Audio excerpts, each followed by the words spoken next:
you very well, and I will try to best my. Okay, so here is my introduction.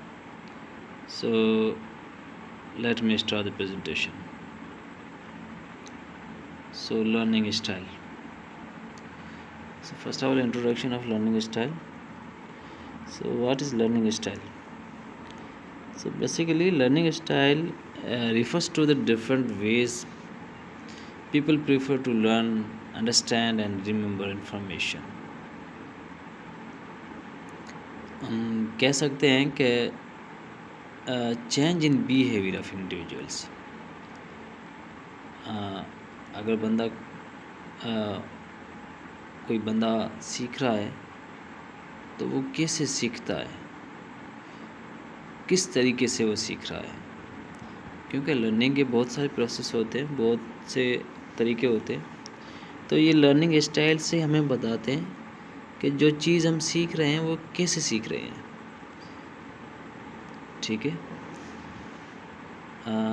you know, everyone can learn in many ways, but most people have one or two styles that suit them best. Okay, ये नहीं है कि बंदा हर तरीके से सीख रहा है। काफ़ी सारे अगर एक क्लास चल रही है, उसमें बहुत जैसे कि मल्टीपल माइंड्स के बच्चे बैठे हुए हैं।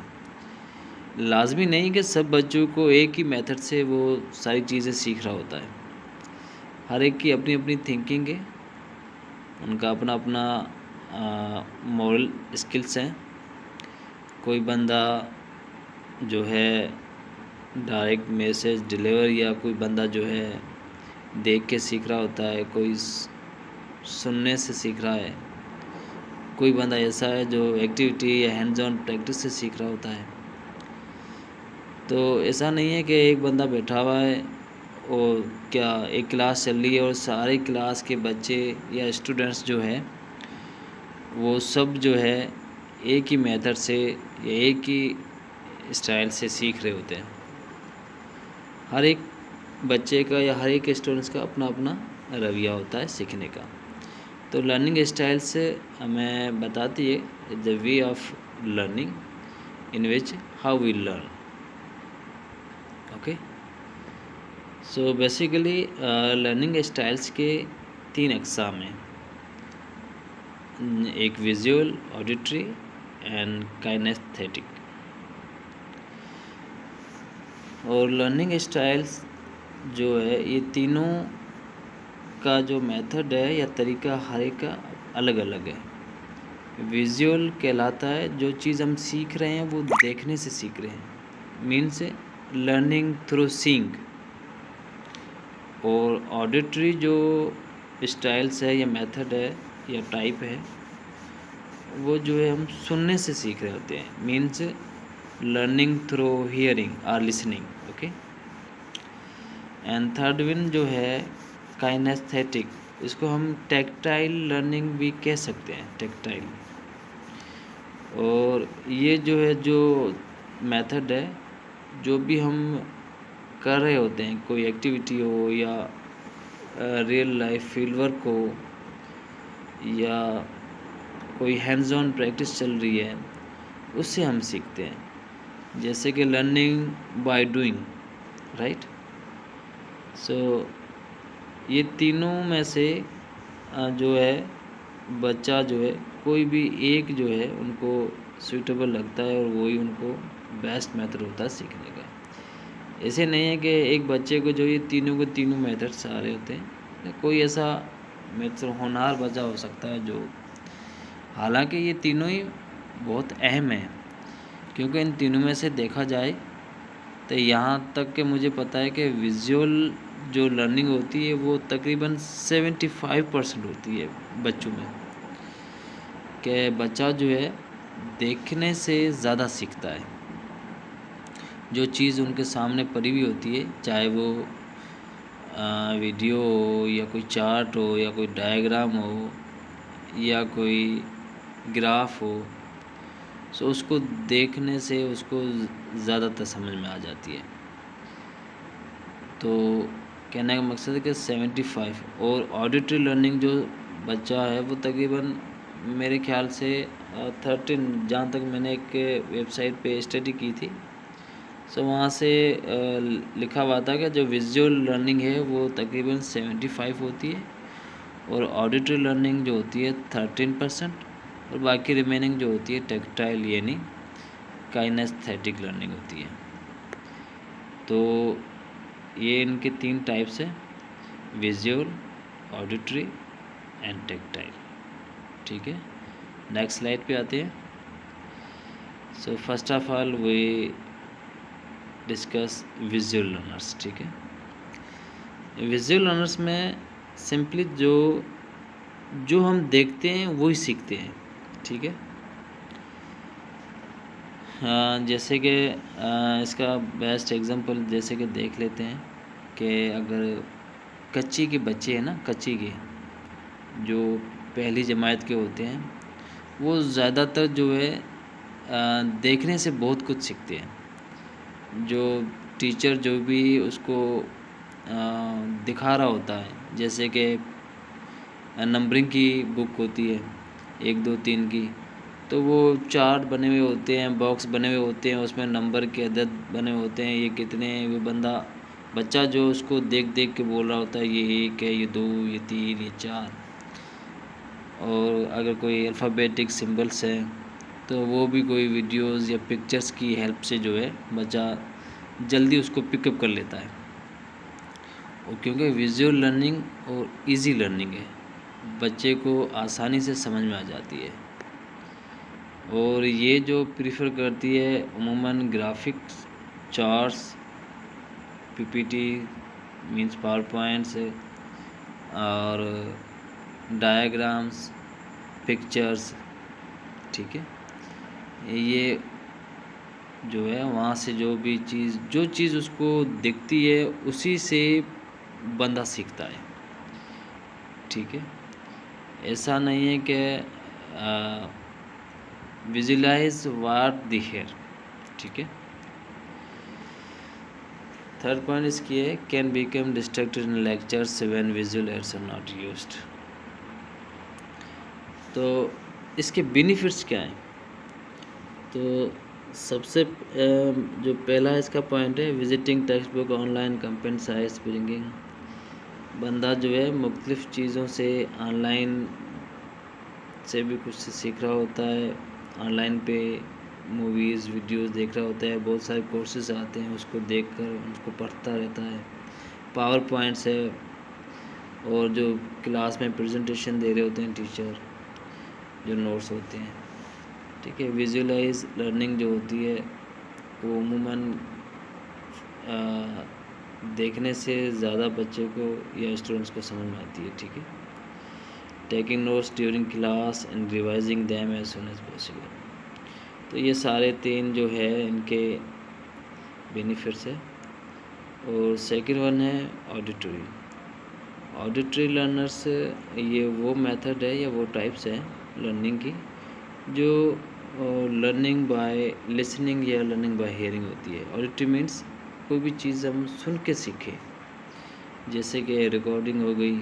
ठीक है, अगर कोई लेक्चर है रिकॉर्ड किया हुआ है या टाइप किया हुआ है तो उसको हम सुन के कोई चीज़ सीख लेते हैं। जैसे हम गाना सुनते हैं ना, तो गाना अगर इंटरेस्टिंग होगा तो वो हमें एकदम मेमोराइज हो जाता है।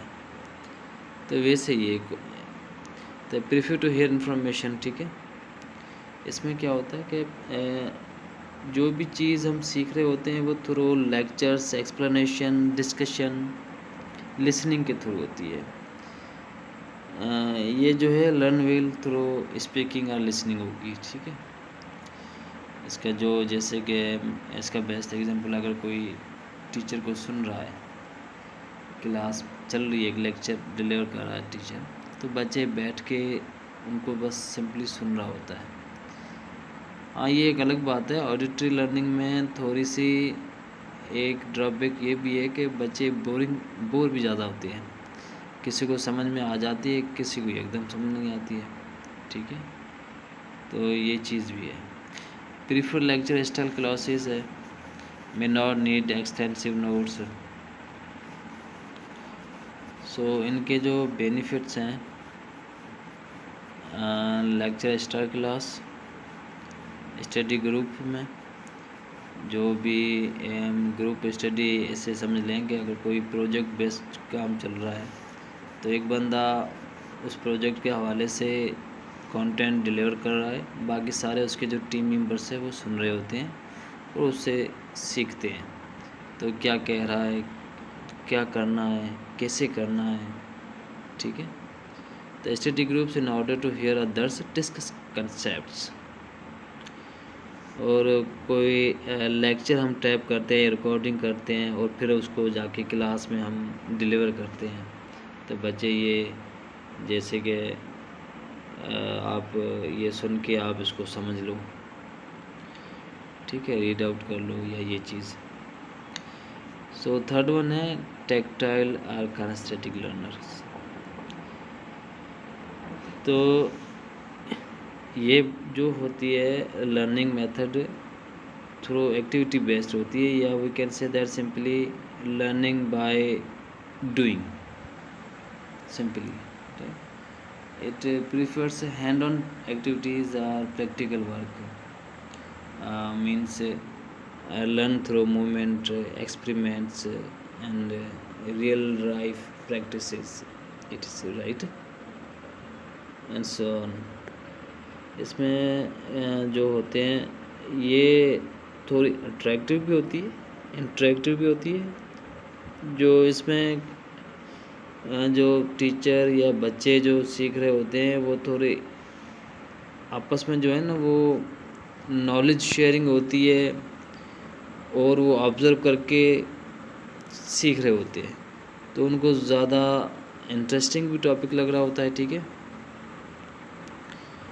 Learn through experience and physical activity, जैसे कि हम लैब में कोई भी प्रैक्टिकल कर रहे हैं, जैसे कि केमिस्ट्री का है, तो बच्चा जो है उनको ज़्यादा आसानी से समझ में आ जाएगा, वो सीख जाएगा कि ये कैसे हो रहा है। कोई भी चीज़ है, अगर कोई भी हम प्रैक्टिकल कर रहे हैं किसी चीज़ के बारे में तो वो आसानी से उस टीचिंग को जो है ना वो पिकअप कर लेगा। हाँ भाई ये वो, क्योंकि वो चीज़ ऑब्ज़र्व करके सीख रहा है। तो और इनके जो बेनिफिट्स हैं, creating charts, diagram and graphs, taking notes, making flash cards, ये सारी जो है बेनिफिट्स हैं जो बच्चा इसमें जो ये जो टेक्टाइल लर्निंग में सीखने से उनको आगे जो है ये वो कर सकता है, ठीक है।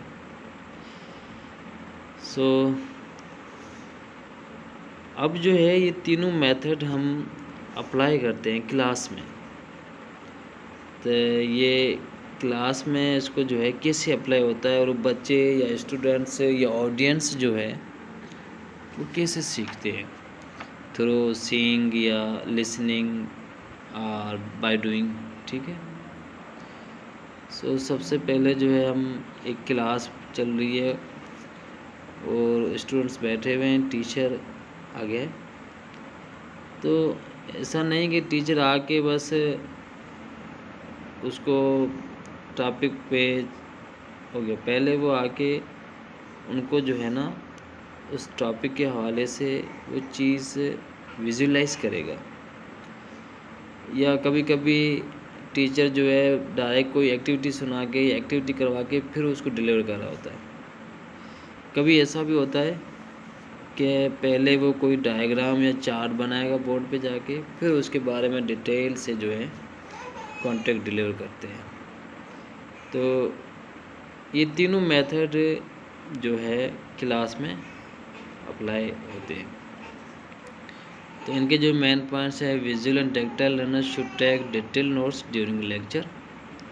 मतलब टीचर जो है प्रॉपर तैयारी के साथ आते हैं, उनको क्या डिलीवर करनी है सारी मतलब चीज़, जो नोट्स, लेक्चर्स, डायग्राम पेपर, वो पूरी मतलब जैसे कि एक लेसन प्लानिंग होती है वैसे वो सारी तैयारी करके फिर आगे वो डिलीवर करता है।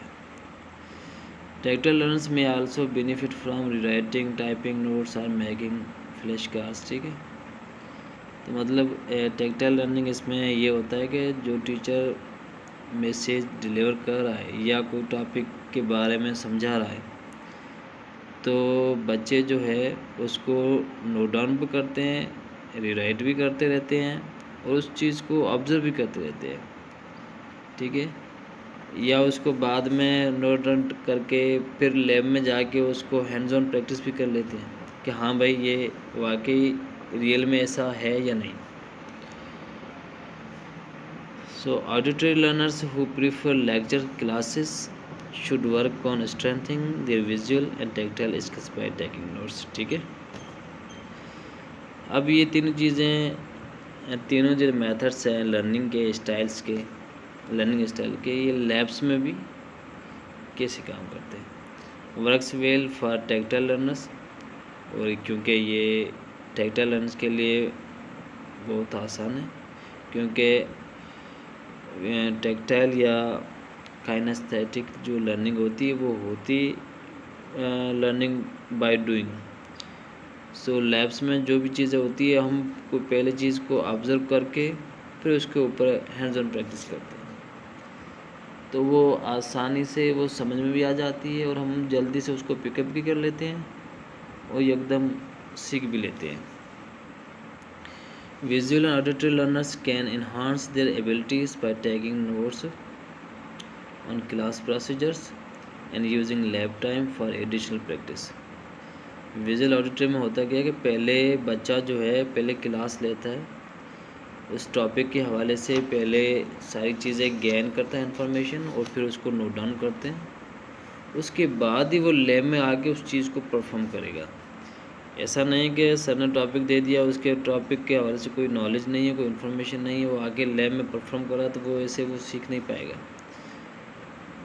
जैसे कि फिज़िक्स में या केमिस्ट्री के सारे जो प्रैक्टिकल्स होते हैं वो पहले उसको थ्योरी में समझाया जाता है कि ये कैसे हो रहा होता है, और थ्योरी में वो समझ के फिर वो लैब्स में आके उसको हैंड्स ऑन प्रैक्टिस करते हैं, तभी जाके बच्चे को या ऑडियंस को समझ में आता है कि हाँ भाई ये चीज़ ऐसी है। ठीक है, अब ये मेथड्स जो है build your skills across the learning styles, हम अपने स्किल्स को कैसे बिल्ड करते हैं, ग्रो करते हैं, इम्प्रूव करते हैं। ठीक है, इम्प्रूव।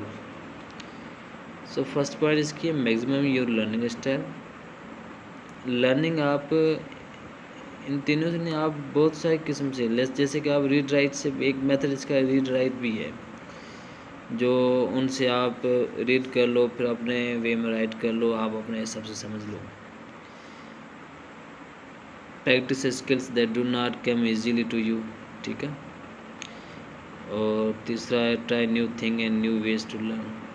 हर बार कोशिश करें कि आप नई चीज़ सीखें नए नए तरीके से। कभी आप चार्ट्स यूज़ कर लो या ग्राफ्स यूज़ कर लो या कोई डायग्राम बना के सीख लो। कभी आप कोई रिकॉर्डिंग या लेक्चर्स जो होते हैं टाइपिंग किए हुए, या हम ऑडियो वीडियो के थ्रू भी देख लेते हैं, जैसे कि मूवीज़ वगैरह देखते हैं, नई नई चीज़ें हमारे सामने आती है, कोई स्टोरीज वगैरह हो गई, या हम कोई रियल लाइफ के जो हैंड्स ऑन प्रैक्टिस होती है या फील्ड वर्क होता है, उनसे भी बहुत सारी चीज़ सीखे हैं। और लास्ट वन चीज़ होती है use multiple modalities to enhance learning. ठीक है, तो ये थी शायद मेरी presentation. If you have any questions you may ask, and thank you for your consideration, and also thank you for your watching. Okay, thanks. Allah Hafiz.